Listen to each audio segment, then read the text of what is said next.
बिहार शरीफ विधानसभा के राजद संभावित प्रत्याशी सुनील कुमार ने चुनावी मैदान में कूदे गया है। बताते चले कि सुनील कुमार विश्वास विधानसभा चुनाव लड़ने के लिए पूरी ताकत झोंक दी है। उन्होंने बताया कि 15 साल में अभी तक गांव में किसी भी तरह से स्वास्थ्य, शिक्षा एवं अपराध के लिए रुका है। इससे पता चलता है कि वर्तमान विधायक किसी भी तरह का काम नहीं किया है, जिससे ग्रामीणों में काफी नाराजगी भी देखी जा रही है। बताते चले कि शहर में स्मार्ट सिटी का दर्जा मिलने के बाद भी ऐसे के कार्यों को किसी को नहीं मिल रहा।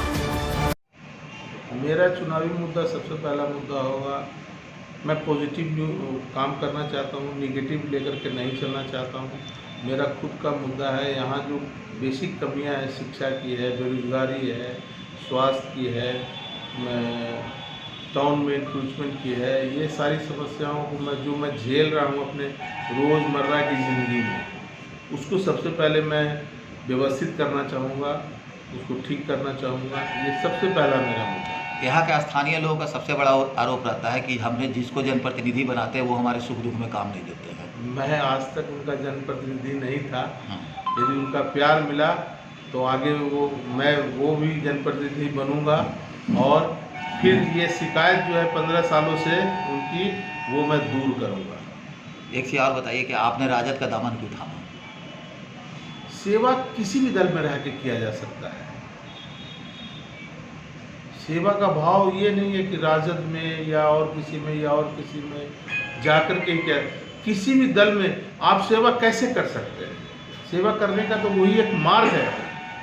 सरकारी योजनाओं को कैसे ला करके दे सकते हैं सही जगहों पे, सही आदमी से कैसे क्रियान्वित कर सकते हैं, कैसे सही सारा आप लगा सकते हैं कि जो काम हो रहा है वो धरती पर हो, धरातल पर हो।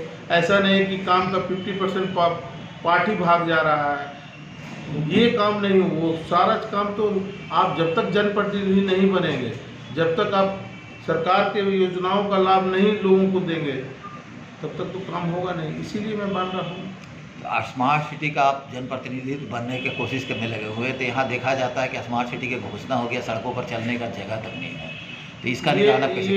ये हमारे जो अधिकारी इसको डील कर रहे हैं अभी तक, और जो हमारे जनप्रतिनिधि हैं, जो हमारे म्युनिसिपल कॉरपोरेशन के हैं, वो सिर्फ कागजों पे काम कर रहे हैं, धरातल पे काम नहीं हो रहा है। जिस दिन ये धरातल, इतना बड़ा इंफ्रास्ट्रक्चर है गवर्नमेंट का, उनके पास इंजीनियर हैं, वो जूनियर इंजीनियर हैं, एग्जीक्यूटिव इंजीनियर हैं, किन्हीं की सेवाएं नहीं ली जाती है। कोई देखने तक नहीं आता है, योजना जो लागू होती है उसको काम करते वक्त कोई देखने तक नहीं आता है। क्या बढ़िया योजना होगी। बिहार से नगर निगम क्षेत्र में करोड़ों रुपया खर्च कर दिया गया स्मार्ट सिटी पर, तो क्या कहीं कोई दिखाई दे रहा है? कुछ नहीं दिखाई दे रहा है, कुछ नहीं दिखाई दे रहा है। यदि कुछ दिखाई दे रहा है तो जमीन पर वही पेवर्स दिखाई दे रहा है और कुछ नहीं दिखाई दे रहा है। जनता से क्या अनुरोध करेंगे आप?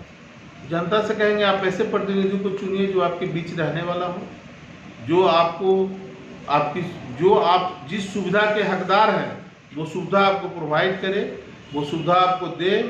वो बहुत सारी बेसिक सुविधाएं हैं, वो भी, उससे भी लोग वंचित हैं।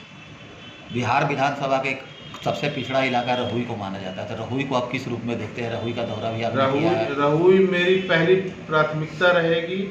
बिहार शरीफ तो है ही, मैं तो यहाँ का रहने वाला हूँ।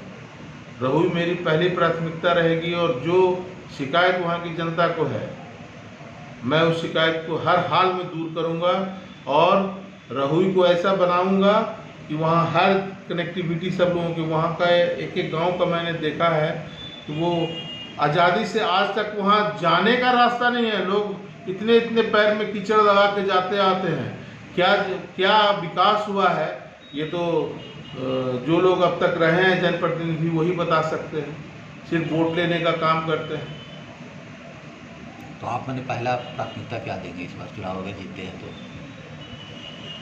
मेरा दोनों क्षेत्र है, रहुई क्षेत्र भी है और बिहार ये म्युनिसिपल कॉरपोरेशन का भी क्षेत्र है। यहाँ कई जगहों से फंडिंग आती है। म्युनिसिपल कॉरपोरेशन का अलग फंड होता है, विधायक का फंड अलग होता है, एमपी का फंड अलग होता है। मेरी ये प्राथमिकता रहे कि सब लोगों को मिला करके एक योजना बनाए जिसमें सारे फंडिंग को ला करके और योजना बेहतर रूप में लागू करें।